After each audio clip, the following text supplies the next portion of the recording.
In the last 23 days, I've made 55K with my online business, but only 5.5 months ago, I had £300 to my name. I just quit my dream corporate job and I was worried I'd messed the whole of my life up. My name is Sol, and in this video, I'm going to explain to you my story of how I went from a classic English guy who dreamt about that stable corporate job all the way to someone who's living in Bali, making more money than honestly I could ever imagine making, working when I want, with who I want, where I want, and on what I want. And more importantly, feeling so incredibly fulfilled and happy with where my life is right now. I want to make this video for someone who is sat in the exact same position as me, who is wondering why they don't feel fulfilled in what they're doing, wondering what it actually takes and whether this world of online business actually exists, and to actually show to you that someone like me, who is someone who's probably very like yourself, can actually jump off and make a life for yourself that you're excited to wake up for every day, and that it is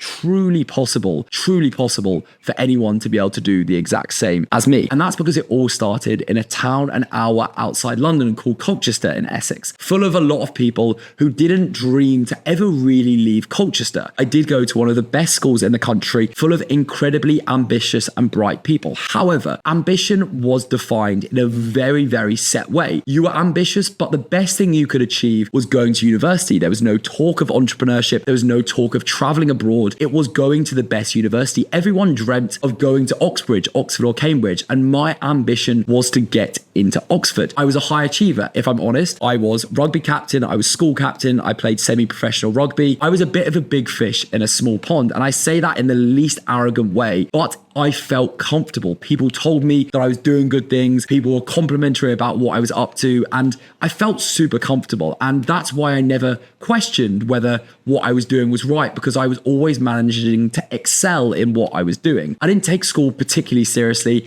I managed to get fairly good grades without a load of work. I would drink quite a lot, I was partying quite a lot, and I was big into my sport. They were the things that I focused on. I picked up good habits through playing very serious rugby, knowing that you have to dedicate yourself to things, but I never really applied that in anything other than my sporting life. And then I went to university. I went to Durham, which was a good university. I didn't quite get into Oxford, but I went to Durham, which was a good university, and I ticked that box. I'd got into the good university, I'd made my parents proud, and I was set to get a good job after that university. I studied economics, which in itself is a degree that people respected. And on paper, people would have looked at me and gone, "You're smashing it," which is cool. Then I came across the corporate world, or the corporate application world that exists at English unis. And I'm sure this exists for you whether you lived in England or went to universities, or if you're from abroad, but everyone goes to university and all they talk about is applications. When are you applying to this? How's your CV? Do you know your interview case study questions?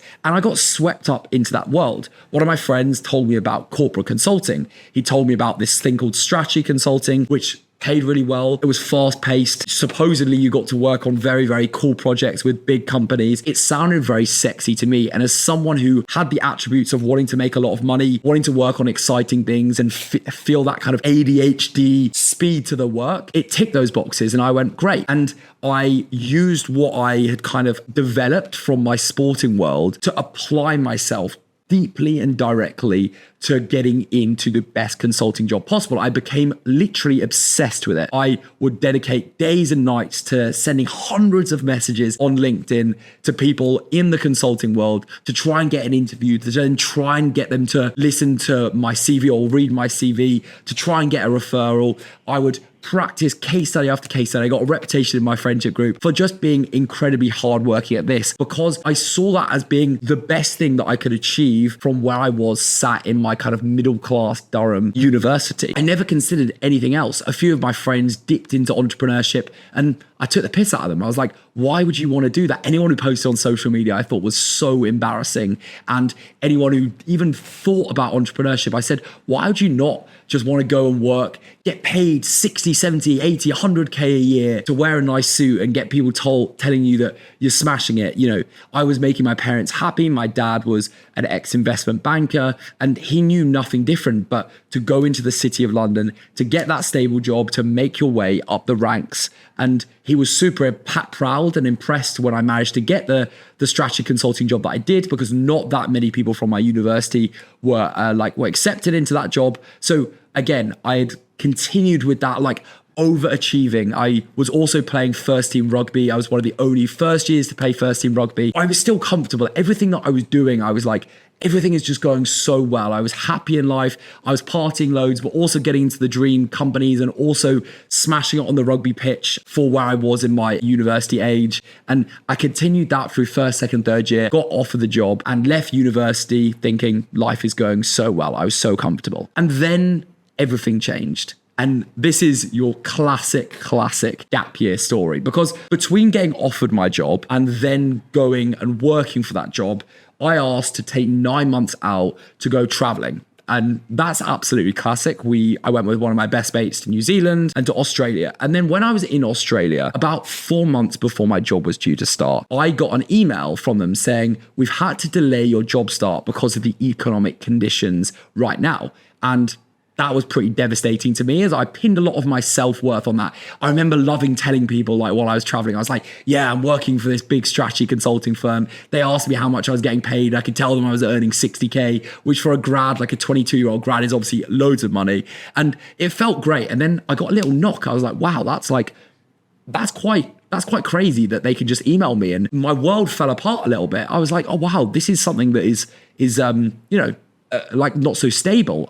I'm maybe not as like, everything isn't going as good as I thought it would. So I was on kind of the north coast of Australia, or the east north coast of Australia in Cairns. And I then decided to jump over to Bali. I was already going to visit some friends there for a few weeks, but I'd seen throughout my social media this lifestyle that everyone spoke about in Bali. And I really had the option, do I go back to the UK and work in a pub until my corporate job started, live at home with my parents, or do I go and live in Bali? And I thought, well, what's the worst that can happen? I still have to fly home anyway. So I might as well give it a go, live in Bali and see what this like online business thing that people talk about is. I had no idea anything about online business. I just had seen that people were able to live in Bali but make money online. And I was like, well, might as well give that a go. I'd always been super open-minded about things. I'd always been happy to try hard things. My sporting background had given me that. And I just thought, let's just give that a shot. And I remember so specifically meeting a guy called Ash within about 2 weeks of being there. And a guy called Ash was playing or sitting next to a paddle court. And it was like a Tuesday afternoon. And he was sitting there with a coconut. He was in good shape, looked super happy. I think he had a nice watch on. He may have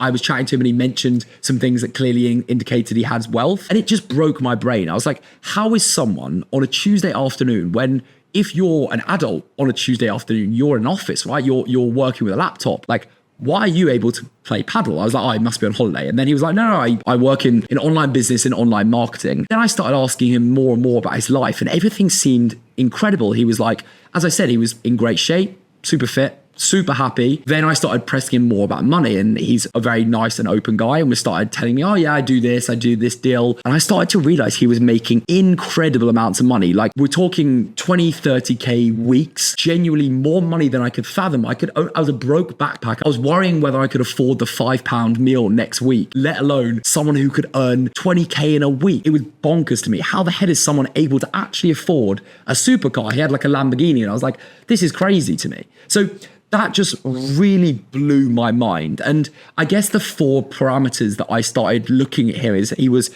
happy, healthy, rich, and free. All of those being things that I then looked at my consulting job and I was like, am I going to be those people? Maybe actually consider like the comfortable life that I had. Am I going to be that human being that is happy, healthy, rich, and free? And I realized that maybe I might not be. Like, I had done a bit of consulting work before and I was like, it was all right, but I didn't like it that much. I had been in an office and felt like that I was not that happy there. And I started being like, oh my God, am I doing the wrong thing? But I didn't think about it too much. I always think, and I've had this mantra with rugby and with anyone that I look up to in life, which is if someone is living a life that you're jealous of, you can be two things. You can either just be jealous of them, or you can think, how can I align my life so that it ends up a little bit more like theirs? And then I was like, okay, well, let's just talk to him more and actually see what he does in his life and then actually try and get started with it. So he was telling me a bit about posting content and online business. And he said one other thing, which he said, if you are serious about building this life, the one thing you have to do is stopping drinking. And I just drunk my way up the east coast of Australia with my friends. The 2 weeks before meeting him, I'd had bintangs, which is the barley beer, like every night. I was loving life, drinking, going out the whole time. But I had like started to realize that, when you've just had a big period of drinking, I don't know if you can relate to that, but if you've had that big period of drinking, you start going, oh, is this the right thing? So it hit me at a right time.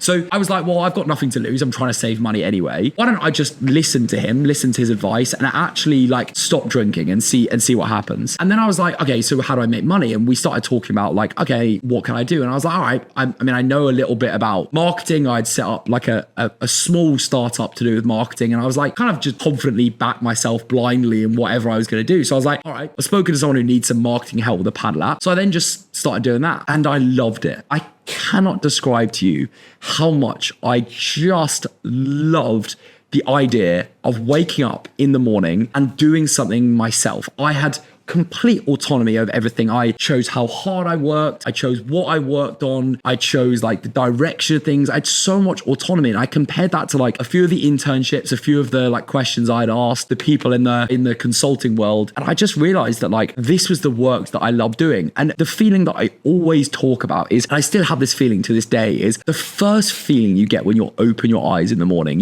When you first literally open your eyes, what is the first thing you felt? And I remember when I was in those internships and when I was kind of grinding a little bit to get into the consulting world, like I woke up with a bit of dread. I was like, I'm not really that excited. I was motivated, but I was not excited. Whereas my sleep in Bali was all over the place because I was working till midnight because I was enjoying what I was doing so much. And then I'm not joking, I would wake up at like 5 a.m. because my brain, as soon as there was an inkling of awake there, I would just get buzzing and just get going. And like my brain was everywhere. And I still have that now, which is awesome. Like that feeling of just waking up. And the first thought is like, fuck yeah, let's do this. This is an exciting thing. And I don't know if this is even like comprehensible or relatable to you, but that is the only way that I can put it. What do you feel like when you first open your eyes in the morning? And I guess what I'm trying to say is, in that time when I was in Bali, which is so classic to say like, I found myself in Bali, but I knew what it meant to wake up being excited every single day. And I started realizing that that was what I wanted in my life, is just simply being excited to wake up every single day. I learned a few other cool things while I was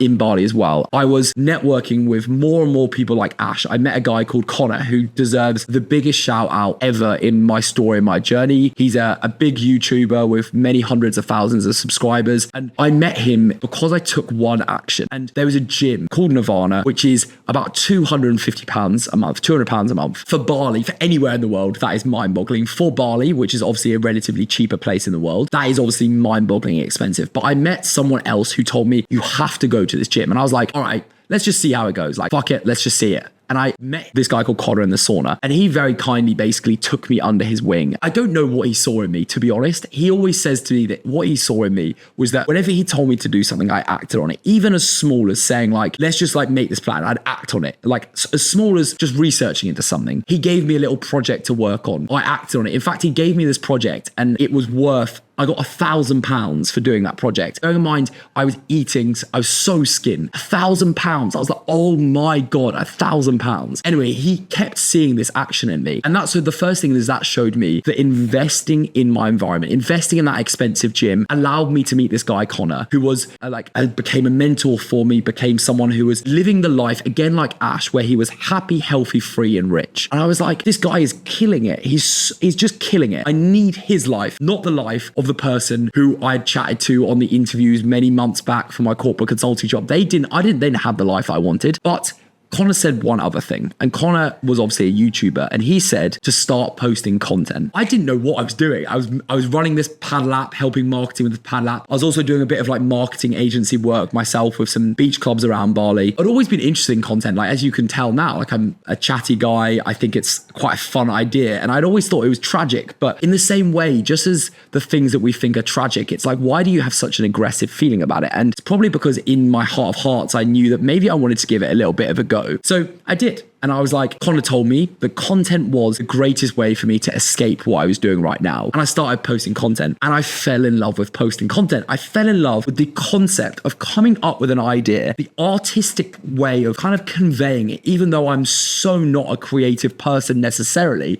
I loved being creative and having that muscle going. I just took a love to making content. I was making content about everything, about happiness, about fitness watches, about alcohol, just anything in my life. I was just posting again again and again and again. That basically summed up what that 5 months or 4 months I was living in Bali and doing was like before I then had to return home to the corporate job that had been delayed. Don't forget, throughout all this, I was loving life, but I knew I had this like prestigious dream consulting job ready and waiting for me back in the UK. And every single week I thought about not giving that a go, but something in my heart told me that I would regret the amount of like hundreds and hundreds of hours that I'd spent going for that job if I didn't go and at least give it a go. And it was so hard. I had the email written out. I asked loads of people and I decided, you know what, I'm going to give this a go. And this is another great story. Within the first like 12 hours of being in the office in February 2024, I sat there and I was like, I want to leave. Everyone around me, I met some nice people. I started with some great people, but I was not inspired by anyone I was around. No one in the company that was there did I look up to and go, I really want to be you. I just spent time with Connor and Ash, and both of those guys were like head and shoulders and more above these guys in terms of what I respected them for and what I looked up to them for. And none of them, in my view, were as happy, healthy, rich, and free as Connor and Ash. And that's why I basically,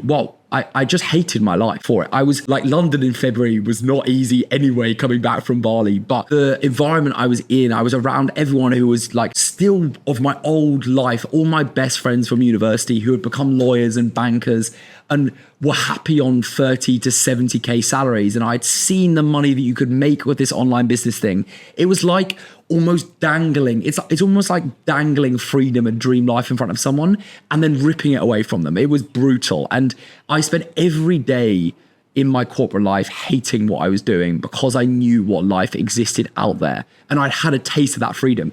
And I sounded like a mad person. I sounded like someone who'd had a delusion because of the fact that I was talking about this world that no one else had seen in my life. No one else had witnessed it, because they had just seen what I had seen before I'd gone to Bali. And I felt mad. I felt isolated and I felt mad. It all came down to remember sitting in my chair on the first day of my consulting job and I just felt like I'd failed. I was like, why am I sitting here? And you remember at the start of this video that I was talking about the fact that I was always used to knowing that I was killing it, that I was doing the best thing. And I was just like, I'm failing. Like, I'm literally wasting away my life because I'm not where I want to be right now. I'm not living the best life. I'd seen happiness and health and wealth and freedom, and I was living confined in a world that I didn't want to be in. And I felt like an absolute failure. And I was super depressed, isolated. I just hated my life, to be honest. But the kind of happiness through all this is throughout all of this, I was still posting content because I still loved content. And it was my like ticket to freedom. I was like, this is my way to get out of the life and the prison that I've built for myself. So I was still posting content. I was still posting what I thought was my ticket to freedom. And life only got worse for me in the corporate job. Like, I could go into stories after stories of why I hated what I was doing. I remember someone in my company saying, you hate 8 out of 10 of the projects you do here, but those 2 are worth it. And that to me was like 8 out of 10 projects you do. That is fucking incredible that you hate 8 out of 10 things you're doing. I remember other people, like I remember maybe like on my 5th day being so confused at like how much people spoke about wanting a holiday and how much people spoke about looking forward to the weekend. Like, a weekend is like 2 out of 7 days of your week. 2 out of 7 days. So 2 out of 7 days of your life, 2/7 of your life you hate or you look forward to, and the 5 of the 7 days you hate. Then people talking about holidays and trying to like game the holiday system so they can maximize these 25 days of freedom that they could get. I was like I met Ash and Connor who were living their holiday every single day. I was like, I just don't want this. So it kept going. I was doing projects that I didn't like. And I wasn't a good corporate consultant either because I was spending evenings in the office, in my bedroom, trying to do as little corporate consulting work as possible and trying to post as much content and learn as much about content as possible. I was posting every single day. I stayed super consistent. I worked like literally 14, 15, 16-hour days in order to make sure that I could get content out there. Because again, I knew that content was my ticket to freedom. So, and I kept posting and I was awful. Like I say that into the mic because I was awful at content. Like, you can scroll through my Instagram now if you want. That content was rubbish, but I knew that if I stayed consistent and I kept posting, it would work out. So that's what I did. I kept posting. There's so much nuance to that of like, I stayed in co-workings for hours and hours. Like, there's one like funny story of the fact that I was in this co-working and there was this doorman there, and I realized that I couldn't work on things in my corporate office that I wanted to work on and basically dodge doing work. So I actually bought a co-working membership, and this doorman who was there 24/7 was like, you better be doing something with this because you are working. Like, I was in there Saturday evenings, Sunday evenings. I was still not drinking. I was so dedicated to this life of posting content. That's all I thought about. Like, this doorman was like, you better be doing something with this because I've never seen someone work as hard at this. You better have an outcome to this. And like, yeah, Malik, I still remember him. I saw him a few months ago, which is awesome. Anyway, we'll get onto that, but that was cool. So it got to the point where I was just fed up. I was moved on to another project, like a long banking transformation project. And I was like, I am just going to absolutely hate this. This was in October 2024. So like 7-8 months after starting in the consulting world, I got told that I was on this project, and I was just like, you know what? Fuck this. I don't want to be on this any second longer. I had no money in my bank account. I had no plan of what I was going to do to make my way into this online business world. But I was like, I just need to get off this ladder because I'm on the wrong ladder. And any minute I spend on this ladder just makes me closer to the person that I don't want to become. So I was like, let's just jump off. So I gave up the dream consulting job. I handed in my resignation. I had a week's notice. And 1 week later, I was done. I was literally unemployed. And I had no choice but to move back into my parents' house in Colchester. I was all the way back to where 18-year-old Sol was, back in my parents' house, going, I think I failed. What is going on with my life? But I was also determined. I had this mixture of like pure failure, but also pure determination because I knew that I was now pointing in the right direction. I was so far away from the goal of where I wanted to be, but I was pointing in the right direction. That was cool. That was a nice feeling because I knew that every input of work that I did was pointing that way in the right direction and no longer in the kind of straight English line, this middle class life that I didn't want to be on. So that was cool. I really, really liked that. And I grafted for 2 months. The story kind of progresses quite nicely here. I posted about leaving my job and it blew up. I got like 100K views in like a few days. And I was like, wow, okay. And then every post after that I started doing got more and more views. It was like 50K, 50K, 50K. I was getting great views. And I was like, maybe I've cracked this content thing. Maybe I understand how to make good content. And I was making content unrelated to my job and all that sort of thing. And I was banging out great views after views. And I was locked in during that period as well. Like, I want to touch on that. I was like meditating. I was doing 14-hour days, 7 days a week. I was exercising so hard. Everything was locked in that direction because I saw that as being like the building of my business. But then another thing happened is I was like, I need to start making some money. So what did I get into?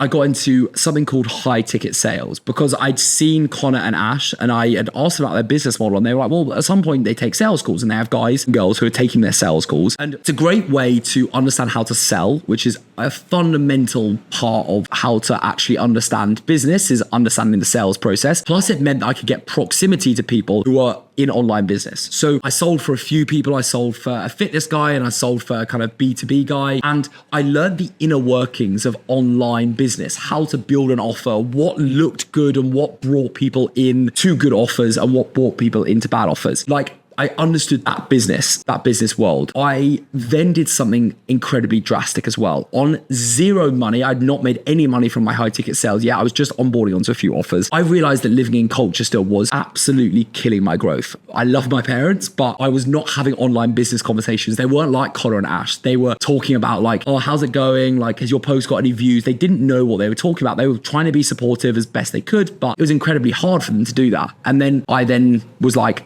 I need to do something different. So I called up Connor and I said, man, what do you think I should do? And again, it makes me almost emotional to talk about because he was like, I've got a flat out in Dubai. One of my friends is leaving for a month. Come live in this flat and just get your head down and work, but experience what Dubai life is like. And that, like, it gives me shivers to even like speak about because I got on a plane with no money and like I literally almost halved my bank account by buying that plane ticket.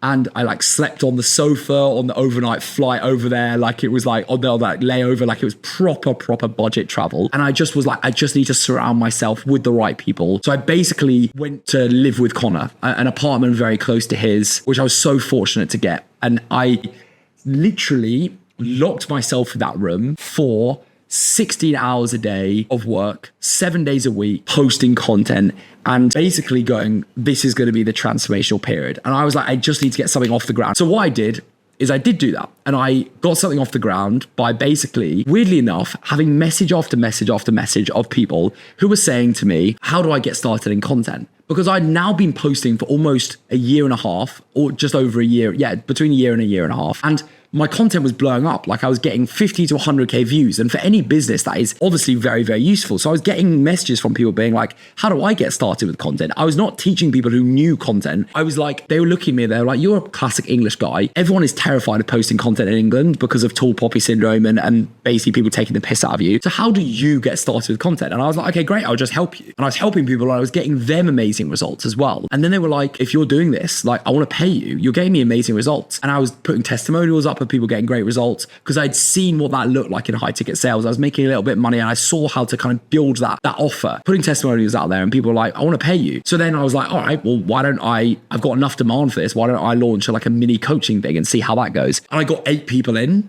to that through my network of social media, people who had been messaging me, people who I've met through social media, and I closed them all at different rates, but I made 8K, roughly 8K from that. And I was like, £8,000.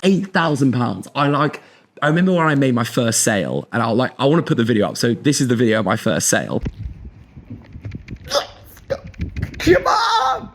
Come on. And I was like, this is incredible. It was the best feeling in the world. It felt like I was back in Bali building my own thing. Fucking awesome. And I then closed a few other people. I made that first 8K. And I then just didn't look back. I was like, okay, 8K, get these people good results. Why can't I sell more people in? Didn't really think of like the growth. I just thought like, okay, I've got 8 people in. We had community coaching calls. I made templates for them. I made scripts for them. I helped them on their content, and they were all getting unbelievable results. Like every single one of them was progressing so much in content, which was great. And that's almost like stage 1 of the business that I have now. So we're now kind of moving on to next steps. There's 3 steps to this. So I launched that offer. And then what I realized is that I liked working with people who had businesses. I didn't want to create content creators. And I guess I'll move through this quite quickly, but I didn't want to create content creators. So I then was like, I want to work with businesses. And the businesses were like the coaches, the consultants, the people looking to build their online offers using content. So I was like, okay, great. Why are they not being able to build their business? And they were making great content. They were getting good views. The people in those 8 people and then the few other people I brought on were getting good views. But they still weren't getting sales. And I was like, well, there's no point in getting views if you don't get sales. That's the whole point of having a business, is to get sales, right? Then I was like, what we actually need to do is we need to build your online offer. And then I went back and helped them with their online offer because I said, well, I built an online offer and I made 8K from it. So let me just teach you what I knew. Like you need to market it this way. This is where you get leads. This is how you kind of show people you've got an offer. This is what you put out online about it. Then they started getting amazing results. And I was also still doing a bit of high ticket sales. And I was then able to help them sell because they would get then leads and then they're like, how do I sell? And that was almost the 3 steps. Is I was like, I'm helping people with their offer,